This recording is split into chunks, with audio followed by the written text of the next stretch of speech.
Hey guys, in today's video, I'm going to show you what nodes are, how to add them into Vinci Resolve, and then I'll also show you how to set up a basic workflow so you can get color grading right now. Okay, so let's jump into DaVinci here. You can see we've got our color page open. Now, if you don't have your color page open and you're on your timeline here, you've got your footage in your timeline, just press Shift-6 to bring up the color page, or you can click this box down here. Now, don't worry if your screen doesn't look like this. We'll work through it. So the first thing is we can go up here. You can see we've got nodes. Press that and it'll open up this empty area on the right hand side. Now this is where all the color grading and all your adjustments, all your effects, everything will happen here in the color page. Now if I want to add a node, what I'll do is I'll right click, add node, add corrector. Now you can see it's not connected to the in point, which is here, and the out point, which is here. So I'll just drag a connecting line to the node, and then one from the node to the output. Now we've connected our node, but you can see nothing's changed on the footage because we haven't made any changes yet inside this node. Now let me just delete that. A quicker way to do this would be Option S, and you can see that it's already added it with connections. So that's much faster. So just Option S to add the corrector node with connections. Now what is a corrector node? These are the nodes that you'll probably 80 to 90% of your workflow will be using these corrector nodes. The first thing I'm going to do is I'll add two. So I'll just press Option S again. And this is a log piece of footage. So what I need to do is I need to transform this footage into the correct color working space for me to color grade it. Now what I'll do is I'll click on the first node. I'll go to my effects. I'll add a color space transform. So color space transform basically tells the node to take a certain input color space, an input gamma, and output it to something else. In this case, the input is Sony S-Log3 footage. So I'll just go down to Sony S-Gamma 3 Cine and then S-Log3. That's the input. Now I need to tell it what do I want to output it to. So in this case, we're going to go DaVinci Wide Gamut and DaVinci Intermediate. DaVinci Wide Gamut and DaVinci Intermediate is a large working color space that allows you to have more creative control, more flexibility, and basically allow you to grade your footage with the maximum amount of space and control and flexibility. So that's why we work in DaVinci Wide Gamut, DaVinci Intermediate. Now, the footage doesn't look that good because all we have told the node is we've inputted S-Log, now we're out to DaVinci Wide Gamut. We need to take that DaVinci Wide Gamut signal and output it to a viewing color space. So this node on the end, I'll do the same thing. I'll take a color space transform, add it, then I'll go DaVinci Wide Gamut, DaVinci Intermediate. That's telling the node it's receiving a DaVinci Wide Gamut, DaVinci Intermediate signal. And then we'll go here, Rec 709, and then I use Gamut 2.2 because I post mostly on web. Gamut 2.4 is for broadcast. Node A, S-Log in, DaVinci Wide Gamut out. Node B here, DaVinci Wide Gamut in, Rec 709 out. If I was to do my color corrections after this node, I would be working in a Rec 709 space, and any adjustments that I make would be happening in the Rec 709 space. Now we don't want to do that because we'll limit ourselves. Rec 709 is a more compressed, smaller color space for viewing.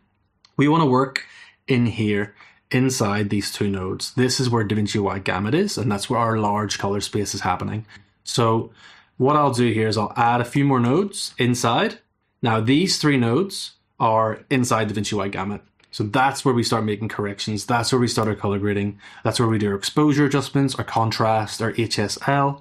All of the stuff we do for color grading happens in here.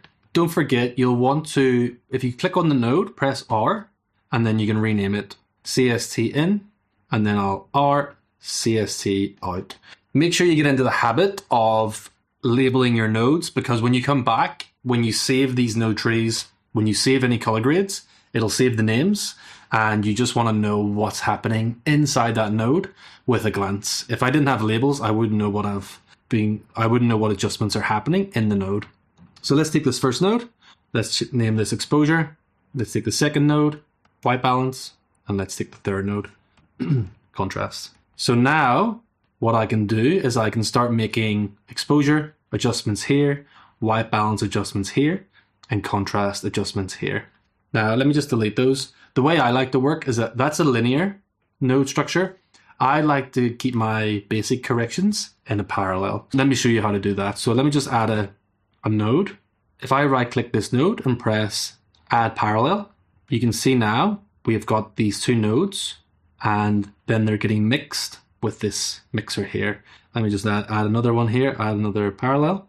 Now we've got our 3 nodes. Now what I'll do is I'll do exposure, white balance, and contrast. Now this is how I like to work, and for professional workflows you generally want to be doing your basic corrections like this. What's happening here is we're taking the signal, the footage going through here. I'll make exposure adjustments here, separate to my white balance, separate to my contrast.